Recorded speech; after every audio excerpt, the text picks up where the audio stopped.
Quem está aqui comigo é o presidente do Sindicato dos Médicos do Rio Grande do Norte, Geraldo Ferreira, com quem nós temos a alegria de conversarmos um pouquinho. Geraldo, boa tarde.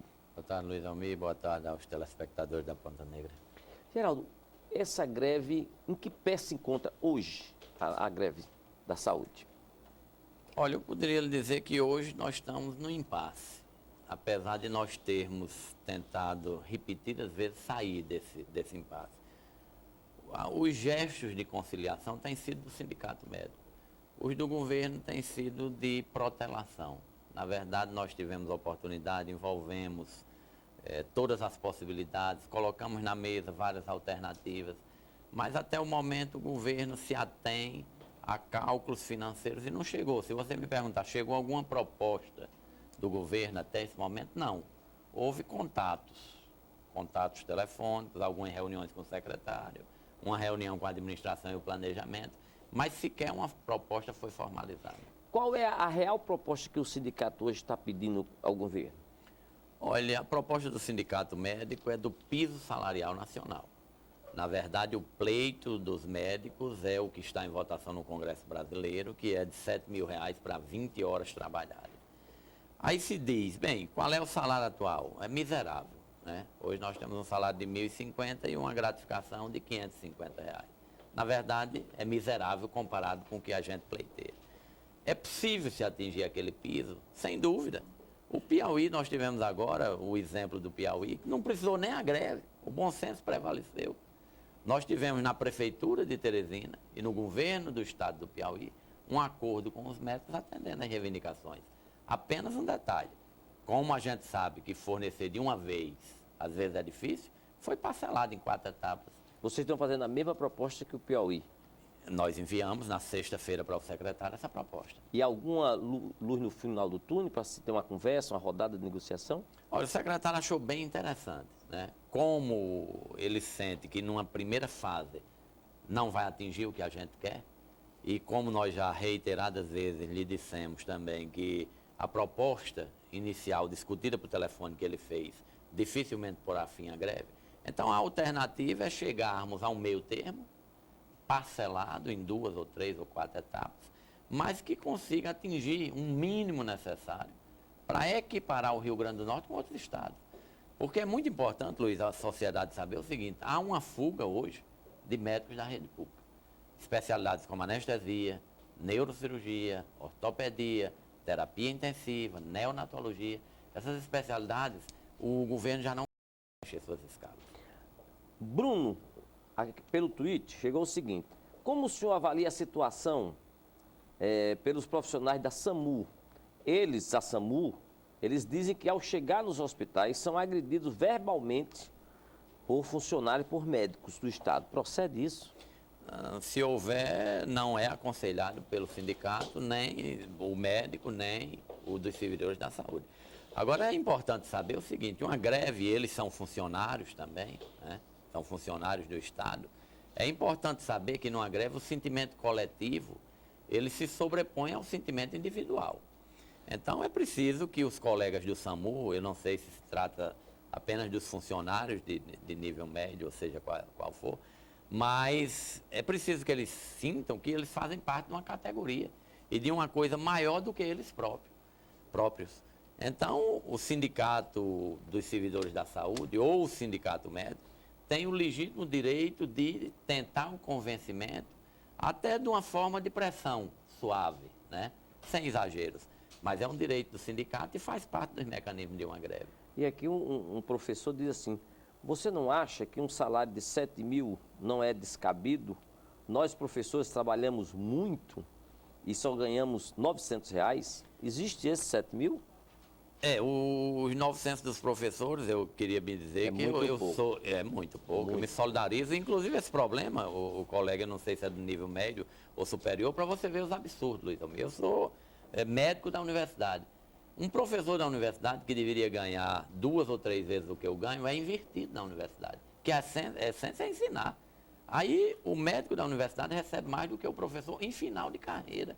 Então, a política brasileira, ela precisa... É desigual no todo. No todo, ela precisa ser corrigida, o professor precisa receber melhor, né?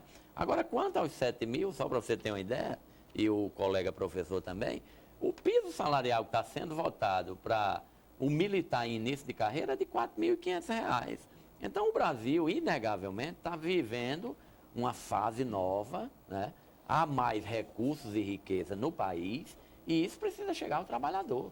Uma Isso não divisão pode- mais justa, mais né? justa, isso não pode ficar concentrado em uma minoria da população. O trabalhador precisa receber mais. Olha, a Luísa de Nova Natal, ela diz, gostaria de saber se os médicos não sentem quando fecha o Hemonorte. Será que eles nunca vão precisar de sangue? Nós tomamos todo o cuidado em relação ao Hemonorte. Lá nós temos estoque para 3 dias, né? Evidentemente, nós precisávamos criar algumas situações de impacto, mas nós podemos garantir que há estoque suficiente para 3 dias. Evidentemente, houve algum transtorno. Durante o dia deixaram de ser captadas mais ou menos 100 bolsas de sangue. Não afetou o estoque do Hemonorte. Não corria o risco de Não, colapso. em absoluto. Manuel de Neópolis, o senhor aceitaria ser secretário de saúde se lhe oferecesse o cargo? Não, eu sou médico e gosto muito do que faço. Tânia do Vale Dourado.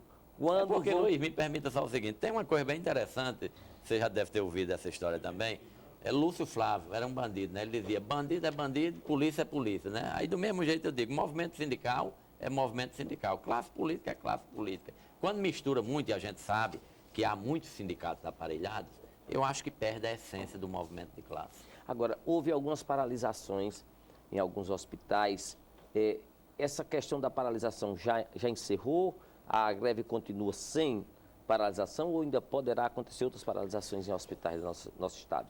Olha, as paralisações, é preciso também conscientizar a população de que elas foram bem organizadas. Nós não deixamos a população sem atendimento. Não houve porque- momento nenhum Não houve. paralisação total de atendimento? Posso garantir isso com toda segurança, até porque o Valfredo Gugel tem 250 pacientes internados. É verdade. Não podem ficar sem atendimento. E nós tivemos, por exemplo, nós temos algumas áreas como queimados, ortopedia e traumatologia, neurocirurgia, cirurgia vascular, são especialidades que só o Valfredo Gugel tem. Então, estes pacientes eram prontamente atendidos. Onde havia um hospital de retaguarda, que as doenças permitissem o encaminhamento, isso era feito. Mas a população fique tranquila que o sindicato tem muita responsabilidade e não vai deixar ela correr riscos. E eu quero aqui me solidarizar com os servidores da saúde, com os médicos, de quem eu tenho muitos amigos médicos, e pedir aqui na frente das câmaras da TV Ponta Negra que o governo, sindicato, se sentem o mais rápido possível para chegar a um denominador comum. Porque se vai resolver daqui a 15 dias, por que não resolver hoje? Perfeito. Não é isso, Geraldo? Sem dúvida. Porque quanto mais dia demora, mais a população sofre. Só para E fica um você, impasse. para você ter uma ideia, Luiz Almir, nós até procuramos alguns deputados do governo antes do movimento grevista. Nós tínhamos a impressão de que se houvesse uma negociação prévia com alguns encaminhamentos, a greve podia até ser evitada. Sentamos também com o secretário da Saúde. No entanto, as coisas, eu não sei, eu penso também que isso é uma estratégia de governo. Ele não ceder ou não negociar antes para mostrar que é duro, às vezes até para inibir movimentos de outra categoria. Mas me parece que a estratégia é errada.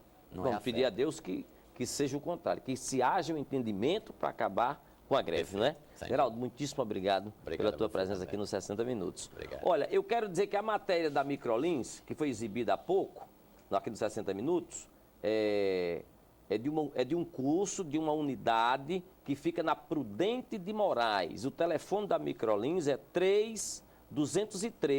3213-3636, fácil, né? 3213-3636. Eu vou passar aqui as mãos do nosso querido Geraldo, presidente do Sindicato dos Médicos, um anuário da TV Ponta Negra para os nossos entrevistados. Perfeito, a nossa referência lá. Você acompanha os 60 Minutos no www.tvpontanegra.com.br. E a nossa frase de hoje é pequenininha, mas é bem objetiva, olha. Alguém disse, para as rosas, escreveu alguém, o jardineiro é sempre eterno. Um beijo no coração, vem aí o Patrulha da Cidade. Até amanhã, se Deus quiser.